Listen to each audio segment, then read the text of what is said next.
Hello guys, कसे आहात? तर मी आज तुमच्यासाठी खूप छान असा प्लास्टिक ऑर्गनाइज ज्वेलरी बॉक्स घेऊन आलेली आहे. आणि माझी ज्वेलरी खूप अस्ताव्यस्त पडली होती, म्हणून मी म्हटलं काय करावं, तर मी हा बॉक्स ऑर्डर केला. खूप छान असा बॉक्स आहे, तुम्ही पाहू शकता.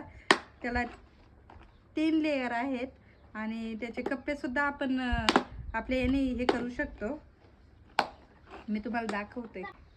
तर तुम्ही पाहू शकता किती छान असा बॉक्स आहे आणि त्यामध्ये माझी सगळी ज्वेलरी हे झालेली आहे. असे 3 लेयर आहेत बॉक्सचे आणि तुम्हाला यामध्ये ॲडजस्ट सुद्धा करता येते. जेवढा तुम्हाला कप्पा मोठा लागतोय त्यानुसार तुम्हाला ॲडजस्ट करता येते. तुम्ही पाहू शकता या बॉक्सचे साईडचे लॉक सुद्धा किती जाम आहेत आणि खूप छान आहे. तुमची सगळी ज्वेलरी यामध्ये बसेल. आणि हा बॉक्स तुम्हाला कितीला मिळणार आहे माहिती आहे? फक्त 140 रुपयाला मिळणार आहे. आणि जर तुम्ही त्याचं ऑनलाईन पेमेंट केलं तर तो तुम्हाला अगदी स्वस्त पडेल. तर वाट कसली पाहताय? जर तुम्हाला हा बॉक्स हवा असेल तर कमेंटमध्ये लिंक म्हणून टाईप करा. या बॉक्सची लिंक तुम्हाला भेटून जाईल. थँक्यू.